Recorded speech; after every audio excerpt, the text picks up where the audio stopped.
There's a belief many of us have carried quietly through the years, that if something feels good, if it brings a moment of relief, then surely it must be harmless. I once believed that too. But over time, through quiet conversations with men in their 60s, 70s, and beyond, I began to see a different picture. Not one of crisis, but of erosion. A fatigue that couldn't be explained. A dulling of joy.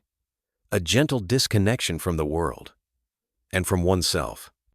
It reminds me of a man I met in my early days of retirement.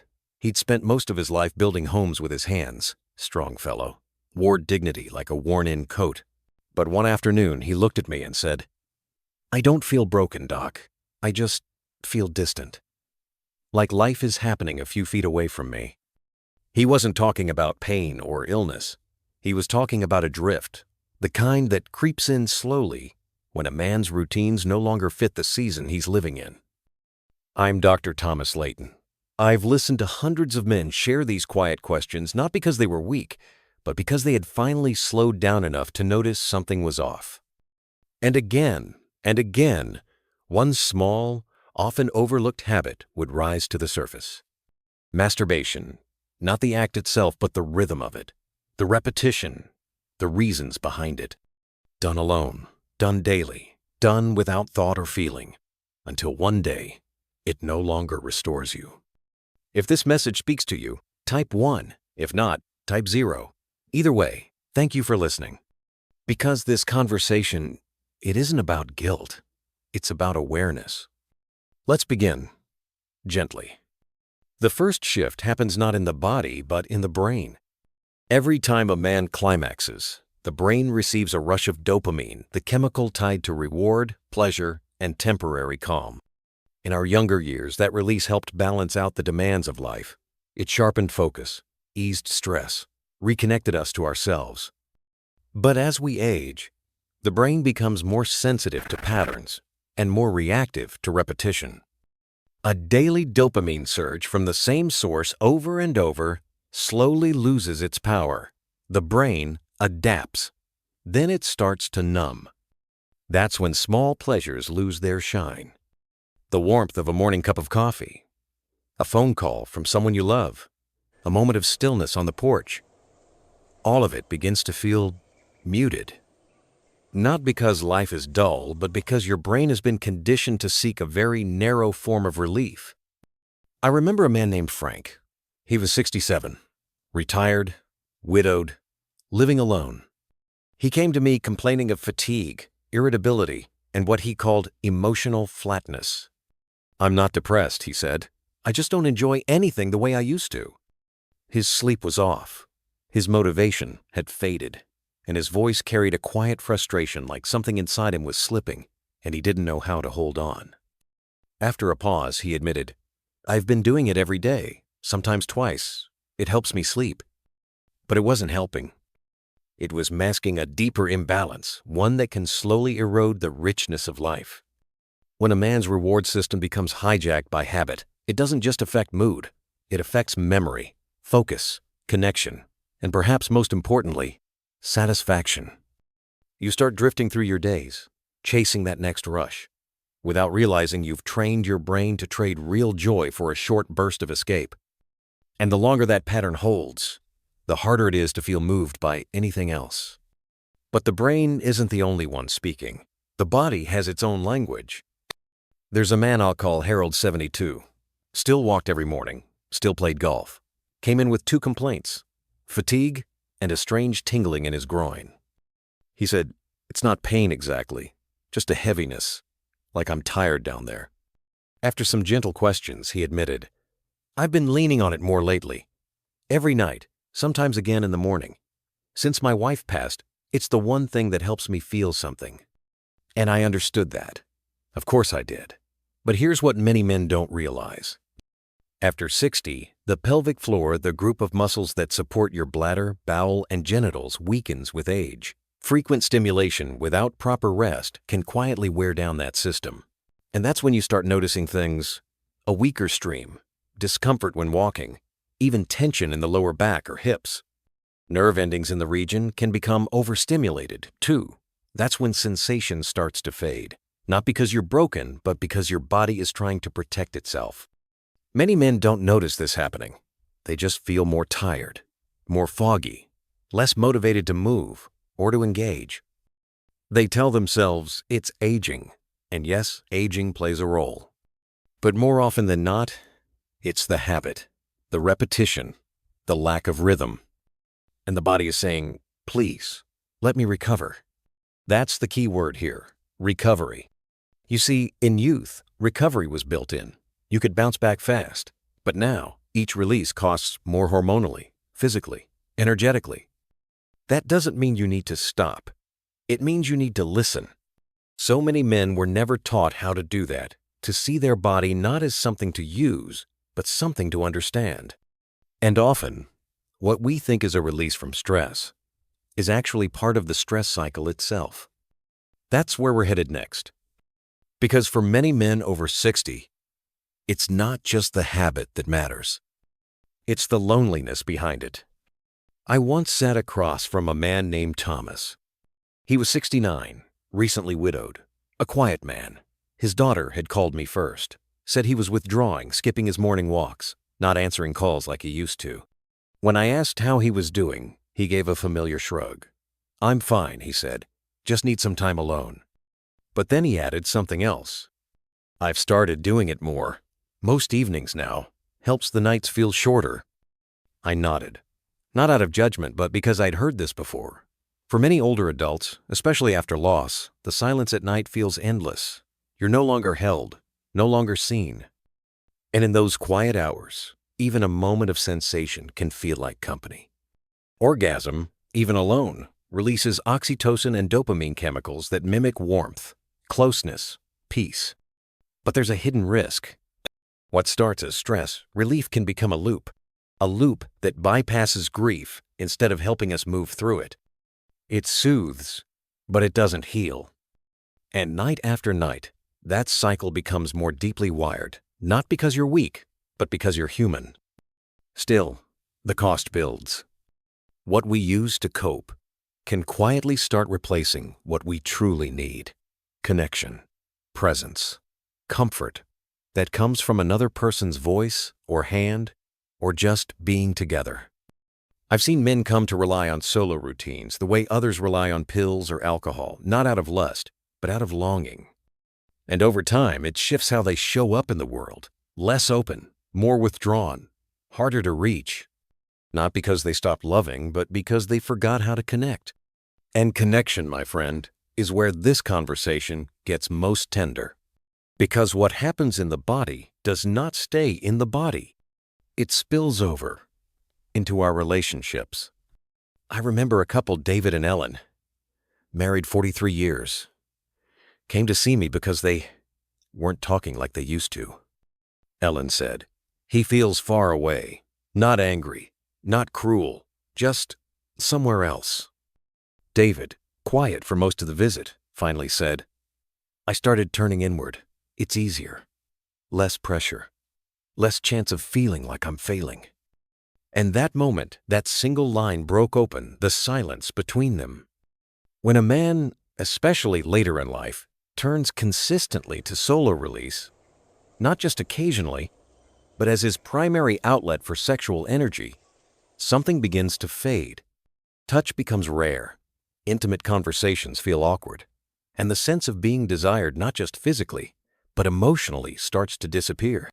It's not that love vanishes. It's that both partners start wondering, do I still matter to him? And neither wants to ask aloud. So the distance grows, not out of anger, but out of uncertainty. This is one of the hardest things I've seen. Two people who still care deeply, slowly drifting apart in silence. And what makes it worse? Most of it begins with habits neither of them saw as harmful.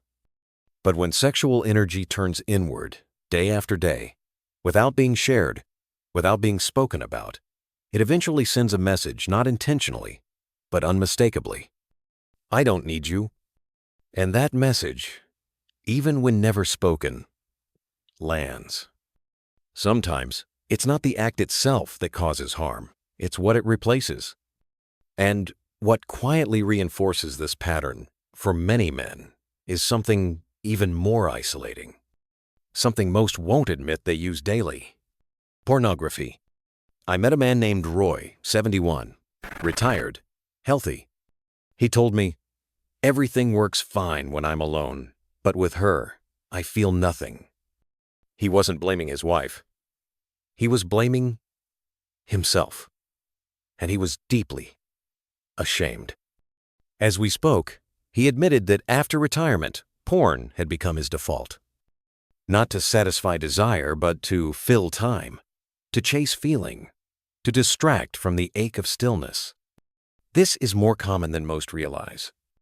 You see, pornography, especially when combined with daily masturbation, conditions the brain to expect fast, high-intensity visual stimulation, something real-life intimacy can't replicate. And over time, the contrast dulls reality. The eyes and ears stop responding to soft cues.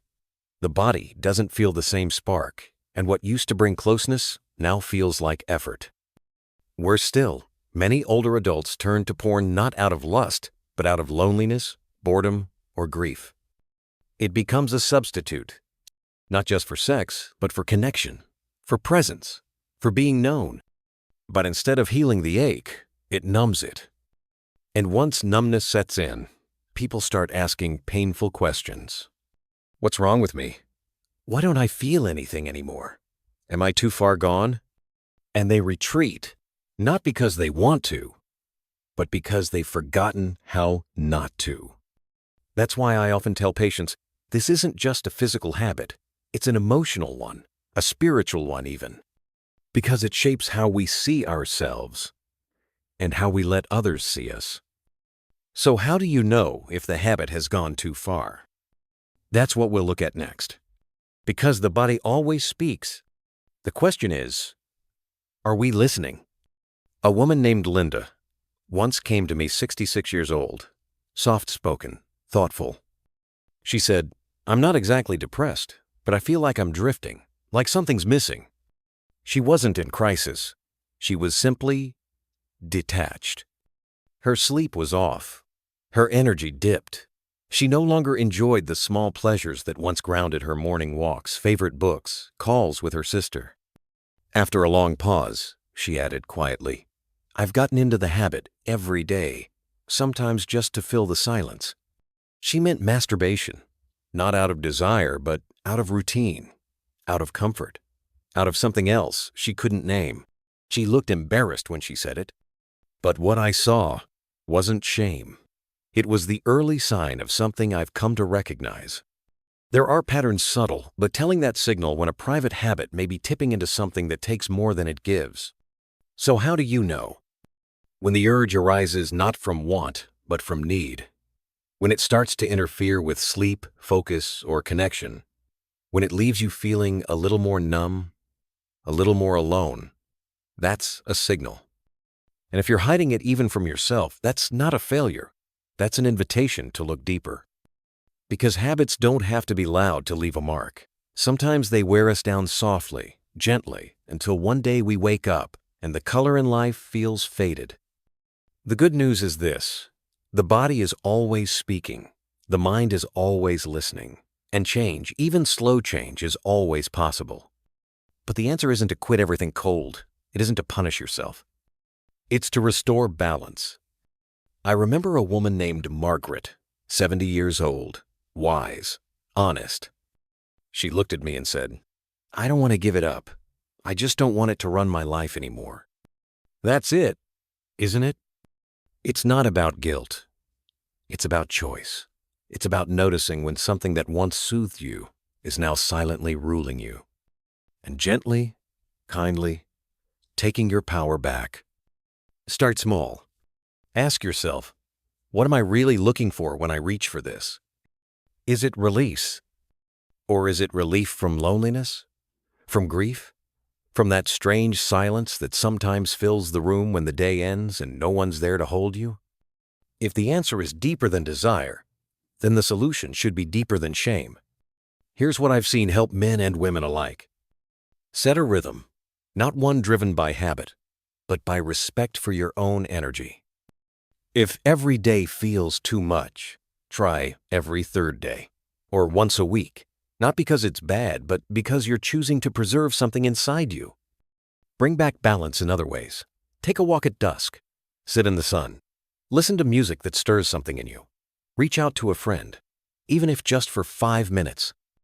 And, most of all, bring back touch. Not just sexual touch, the human kind. A warm hug, a held hand, a simple conversation over coffee. These moments remind us we're still here, still worthy of being seen. And if no one's around, don't forget, you can touch yourself with presence too. You can slow down, breathe. Let sensation be a gift, not a goal. Because the goal isn't just climax. It's connection to yourself, to the moment, to the life that still surrounds you. And if you're wondering, is it too late for me? Let me say this as plainly as I can. You are not broken. You're adapting. You are remembering who you were and who you can still become. We've talked about the science. We've talked about the emotions. We've talked about the subtle ways a private act can impact public peace. But what I want to leave you with is a truth I share with every patient. Masturbation is not the enemy, but repetition without reflection can be. When we turn to anything food, screens, solitude, or stimulation as our only source of calm, we forget that we were built for more than relief. We were built for renewal. You are not too old to feel joy. You are not too far gone to feel change. And it is never too late to rewrite the story of your body with compassion. So today, don't ask yourself, am I doing it too often? Ask instead, am I doing this out of care or out of habit? Is this restoring me or slowly hollowing me out? And if the answer leaves you uncertain, good. That means you're awake. That means you're listening. Thank you for giving me your time. Thank you for caring enough to look inward. And if this message touched something in you, I hope you'll pass it along, not loudly, not with fanfare, but quietly, as it was shared with you. So that maybe one more person can stop, pause, and choose something better.